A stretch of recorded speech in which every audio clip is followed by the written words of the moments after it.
Dragon Age 2 is going to be about consequences, a game about making hard decisions. As we talked about the plot for Dragon Age 2, it really came down to two potential stories. One, which felt a lot like Dragon Age Origins, and the second, which delved into a lot more about the actual lore and history of Dragon Age 2. The second option was the tougher option to tell. But we felt that Dragon Age needed to explore some different directions and some different ways to tell story. Hawk, the man or woman that the player steps into the shoes of, is a refugee, someone who escaped the Blight and spawned a legend. Hawk is going to be a different character based on the actual dialogue options you pick.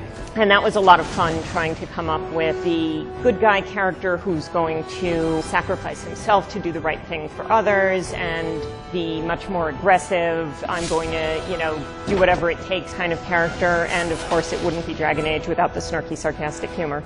She fills her days making poisons and cake. Tell me you didn't try the cake. How did he rise to power? How did he become the champion of Kirkwall? What's brought the city and later the entire world to the brink of war? These are questions that need to be answered. It's like one of those moments in history where people will talk about for centuries afterwards that I knew someone was there, or read stories about the people who were there. So the player gets to be there at that pivotal moment.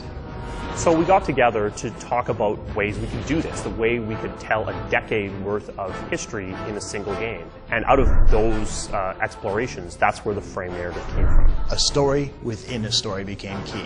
This is a technique you see in The Usual Suspects, you see it in Princess Bride. It's being told from the perspective of a character named Varric. He's a dwarven rogue storyteller. I've had gentler invitations.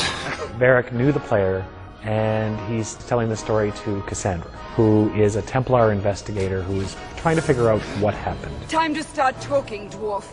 They tell me you're good at it. But he doesn't always tell the truth. Sometimes he begins telling the legend, the story that everybody knows about this character, Hawk, that was larger than life. Bullshit. That's not what really happened. When a book or a movie does a frame narrative, the narrator knows how things are going to turn out. But in a video game, we can't know that, because the way you choose to play is going to affect the narration. And what's so very cool about this is, while we can't really take credit for frame narrative, it's been used for hundreds of years, I think this may be one of the first, the truly interactive frame narratives. Thus began the champion's first year in Kirkwall, settling his debts with the mercenaries. That's when I first met the champion. In Dragon Age Origins, you traveled across the land, but in Dragon Age 2, you're traveling through time. We're focused on a more specific area. You see it over time. You see it evolve. You see it change. This, I think, gives it more depth. Relationships can develop over a period of years rather than just weeks or months. Been a while, hasn't it? I've been keeping an eye on you. On one hand, an adventure tale isn't necessarily about romance, but on the other hand, what adventure tale, what science fiction or fantasy tale have you ever seen that didn't have some element of romance? Wait, you're not thinking of bringing feelings into this, are you?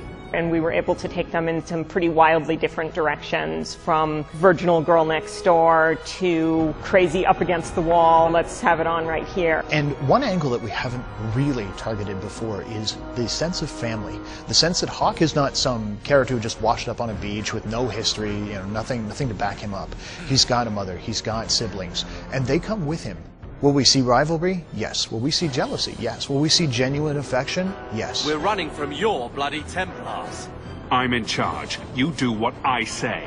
Right, brother. So it's obvious, well, if I'm going to become the champion of Kirkwall, why bother playing? Well, the question is, what is a champion of Kirkwall? Is there a political significance? Do I command an army? Have I got some sort of superpower that no one's told me about? And in a lot of ways, how you choose to play will help define that. It would have been very easy for us after Origins to sit on our laurels and just do what was already successful and not try anything new. But I think the thing that BioWare does that's great is we're always interested in evolution.